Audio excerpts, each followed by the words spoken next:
Main thing too is that after the Revolutionary War, we talked about the Treaty of Paris yesterday, about all the saying USA, USA, social change. And after the Revolutionary War, you get reduced property qualifications for voting. You're going to see that really excelled during the Jacksonian era, but it begins the process of this time here. Growing manumission societies. The emancipation societies of freeing slaves is growing in the northern states at this time. And emancipation is taking place, starting with Massachusetts and other northern states. It's usually a gradual emancipation. It's not like, they've abolished slavery the next day. Because, again, that is the property to think about the economics. But just saying that, all right? So, Republican motherhood has been the title given to, women, middle class, and really upper middle class women asserting themselves the new role in society. You remember that, Abigail Adams, remember the ladies, when John Adams was at the first and second Continental Congresses there, trying to represent here, and the second one, especially around the draft of the Declaration of Independence. Think about the ladies and their roles that they could participate in this kind of democracy you guys are trying to write about. So those things, and again, change. This is usually the time that, AP want to look at change from before the Revolutionary War to after the Revolutionary War. Native Americans conquered, really forced and cheated into a lot of treaties now that will be coming in the future, especially in the 19th century, and they're considered as kind of more, especially in the Northwest Territory, conquered people and kind of forced to do what the United States is trying to declare. And most of them have to give up a lot of claims to their lands to that nature. Cool. All right. Social change. And you saw that that's up here on here. You see things like you don't have, this is not going to be a copy down like Mr. and Mrs. is becoming used, no titles.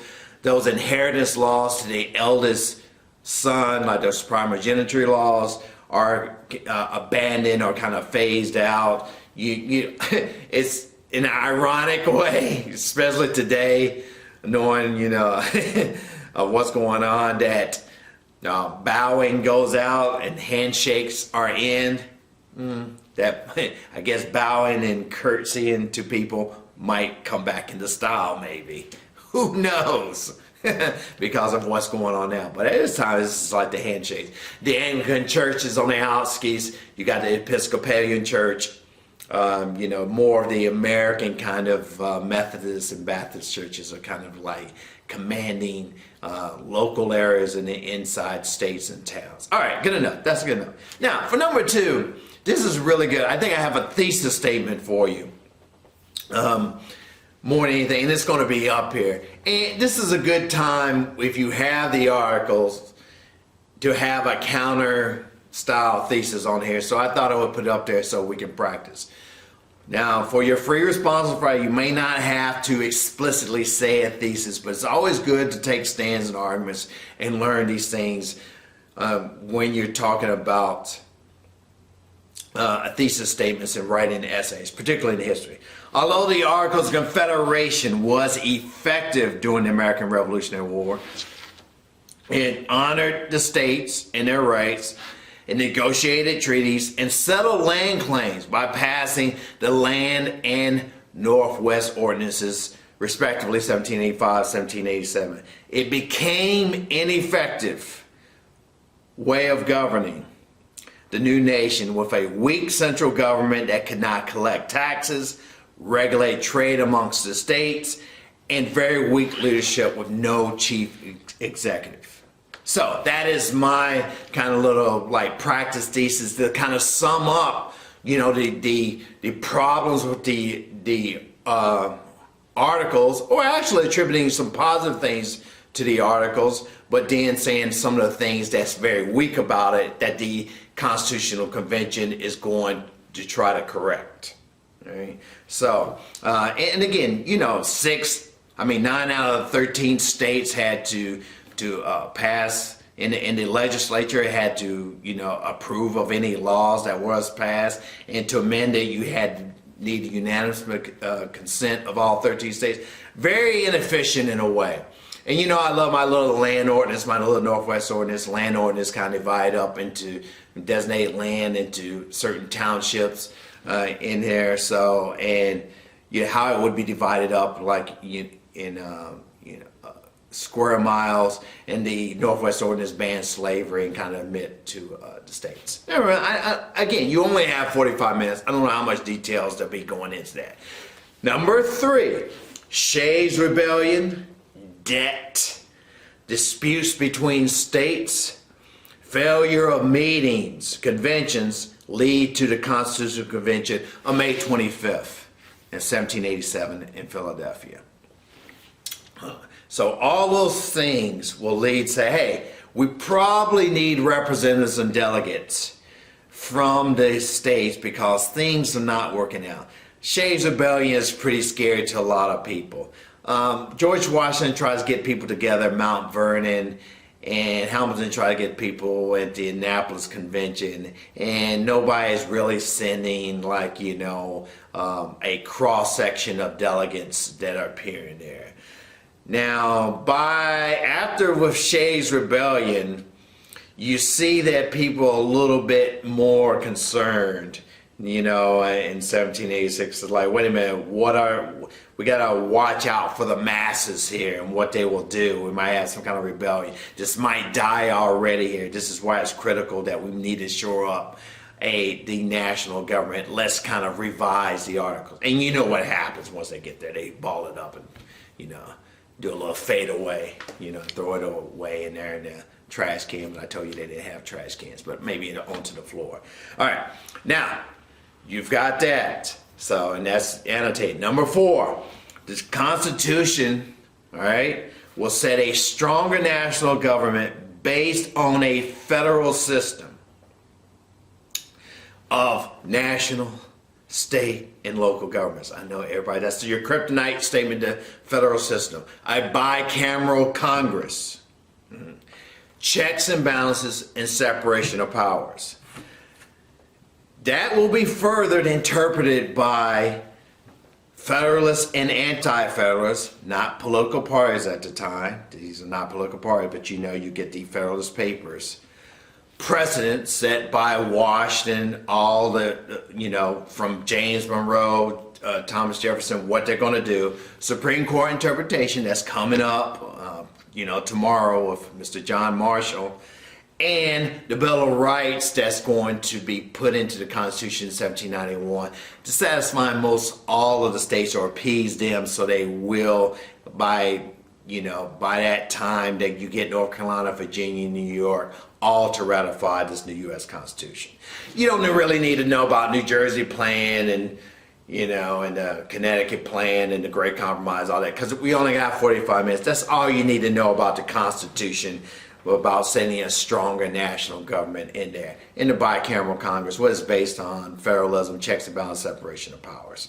So, and that's going on. So we kind of get a little bit that the United States is taking a first step of kind of really solidifying what it's all about. That it is trying to be, united in one nation.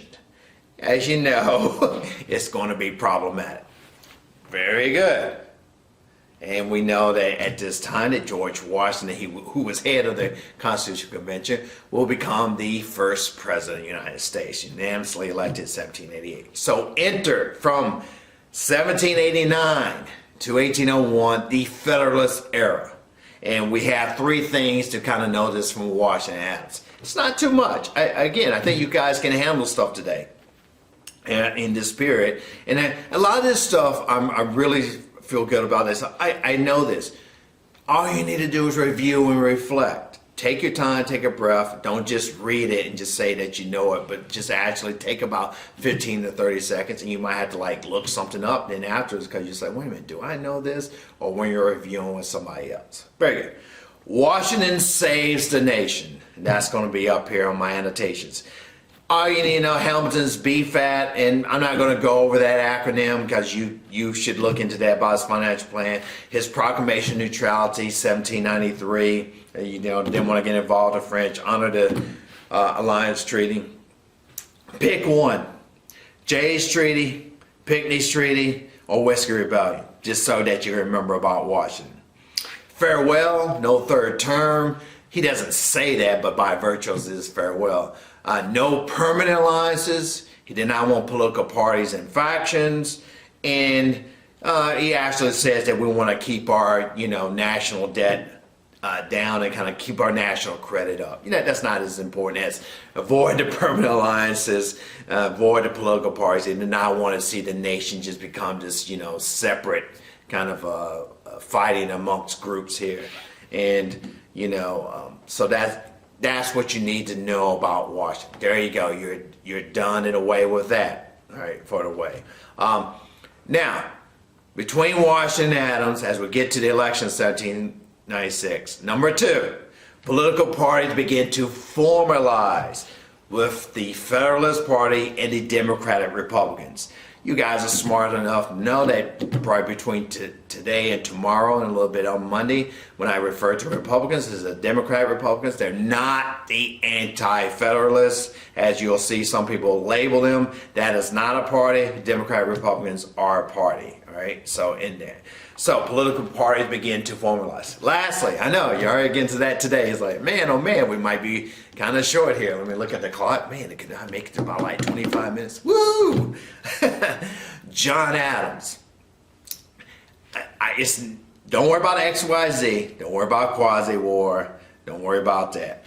It's the Alien Sedition Acts of 1798. Maybe if you know about the Naturalization Act as well, extending your residency requirements to become a naturalized citizen, that would be good. But it leads to further division and debate between Federalists and Republicans and states' rights promoters. The Virginia and Kentucky resolutions, Jefferson and Madison. It's a lasting legacy and debate until it kind of culminates or explodes to 1861. It's going to really not be settled. You have this compact theory about who has the most power, the last say so, as far as laws that are passed by the national government. And is it the states? Is it the courts? Is it the national government which will enforce the laws? What is the Constitution's agreement between the states and the national government, or more agreement between the national government and the people of this whole country? You really, please take your time upon that, digest that, ruminate on that, and really think about that, the significance of that, because it will help you out in the next further reviews that are coming up. Bam, boom! I think we did it. Get your